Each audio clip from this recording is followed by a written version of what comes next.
Hello friends, let us solve two examples. Let us this one. Consider testing batteries coming off an assembly line one by one until one having a voltage within prescribed limits is found. Now see, this has the sample space infinitely many. See what it says like this. We need to list out all the possible events where the until the one having a voltage within the prescribed limit. So it may happen that the first battery coming off an assembly line is a like it is a battery having voltage within the prescribed limit. That means we can call it as a success. So that is the first event. So you can have E1 equal to say set containing S. We need to list out all the possible events. So it may also happen that the first battery coming out is not having voltage within prescribed limit. That means it is a failure. But the second battery is in the prescribed limit. That voltage within the prescribed limit. So that means second is success. So second event you may have like this: failure, success.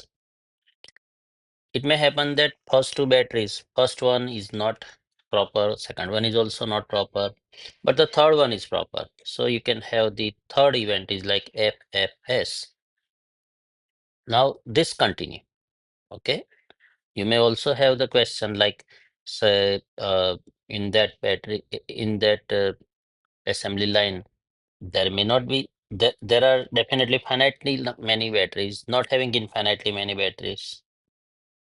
Okay. But as a theoretically, we need to consider all the possibilities. Like first 99 batteries are not proper, but the 100th one is proper.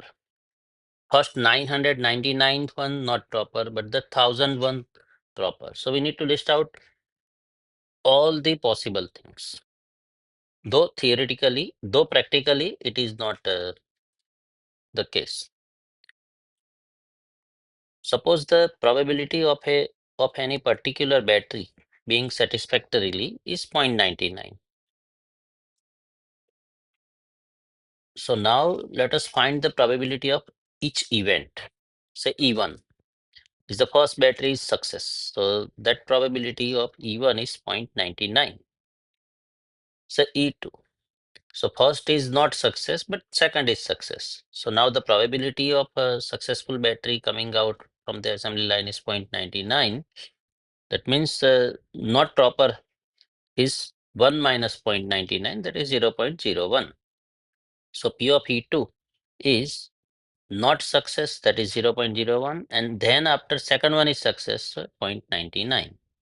Same way, P of E3, the first two not success, that means 0.01 square, and the third one is success, 0.99, and so on.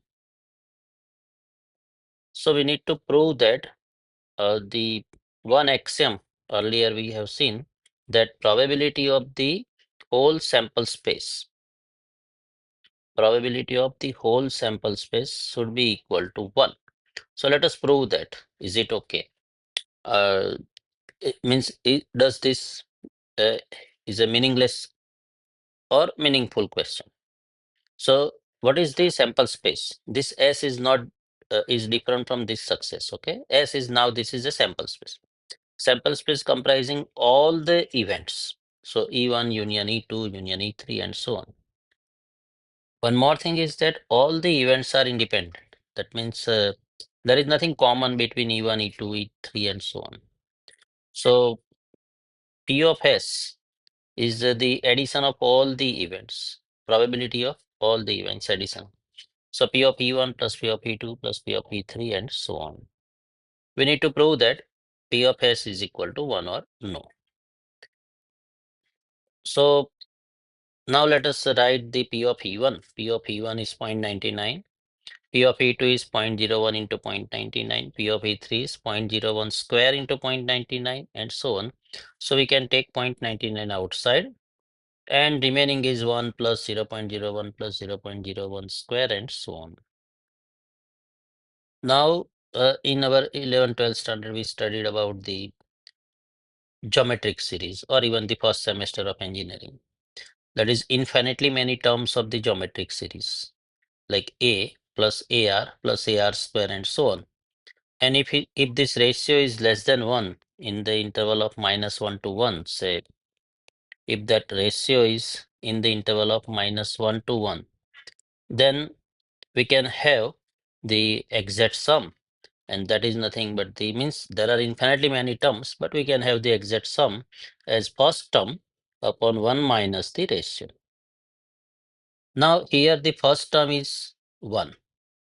And here the ratio is 0.01, which is less than 1. So we can have the exact sum. So the exact sum of these terms, like 1 over 1 minus r, that means 1 over 1 minus 0.01. So it is 1 over 0.99.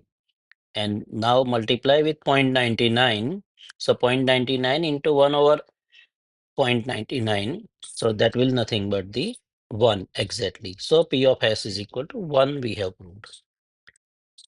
Next example. Now here there is one very good result that if A is any event, then probability of A plus probability of A complement is equal to 1. So here you may have like this. So this is A, then this part is A complement. So sum of the both the probability is always equal to probability of S, and that is nothing but the 1. So let us take one example where this is beautifully used.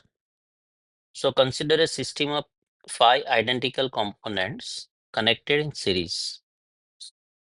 5 components connected in series. Now you know if a system is having 5 components connected in series, then that system works only when all the 5 components work. If any one of the component fails, then the whole system also fails. Now denote a component that fail by F and one that doesn't fail by S.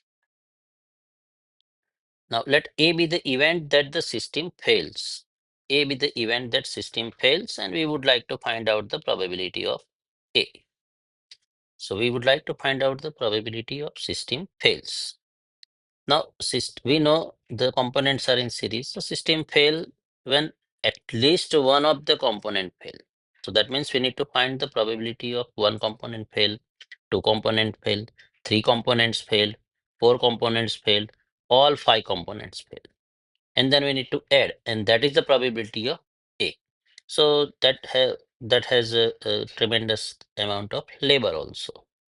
But we can avoid that labor by using the result P of A plus P of A dash equal to 1. Let us see how. So for A to occur, at least one of the individual component must fail. Now different outcomes in A where the system fail. Suppose this is just as an example. So first two components successful, fourth and fifth component successful, but the third component fail. That means also the system fail. So if any one component fail, the system fails. So it may happen that 2, 3, 4, 5 component okay successful, but first is fail. So then also the system fail. If two components fail, then also the system fails. So suppose FF, SSS. So first of all, let us see how many total different cases in this situation where the system is there. Okay, either fail or successful. So each component is having F or S. So two possibilities. And there are 5 components. So first, each component have two possibility. So 2 multiply 2 multiply 2 multiply 2 multiply 2 5 times, and that is equal to 32. So total possibilities we have are 32. But you see that only one possibility where all the components are successful, then the system is successful. That means if the situation S, S, S, S, S, then the system successful. In all other possibilities, the system will fail. So what does it mean? There are 31 different outcomes where A occur. That means system fail. So to find out the probability of A, we need to find out the probability of all these 31 outcomes and add. That is the answer of P of A. But now we are using this result. What we do is the complement of A is A dash, and that is nothing but the successful. A is the event that the system fail. A dash, that means A complement, be the event that the system work. But for A dash, how many possibility are there? Only one. That is S, S, S, S, S. That means what? First we find out P of A dash, because that is easy, only one possibility. And subtract from 1, that is nothing but the P of A. So this is very simple. So suppose if 90% of all such components do not fail and different components fail independently, then what is P of A complement? That means system work. So S, S, S, S, S. That means 0.9 is the component which do not fail. That is the probability. But we are having 5, S, S, S. So it is 0.9 power 5. If you use the calculator, you will get 0.59. So P of A complement, that means the system work. That probability is 0.59. So what is the probability where system do not work? That means P of A. And that is nothing but the P of A plus P of A dash equal to 1. So P of A equal to 1 minus P of A dash, 1 minus 0.59, and that is nothing but the 0.41. So that is the answer. Thank you.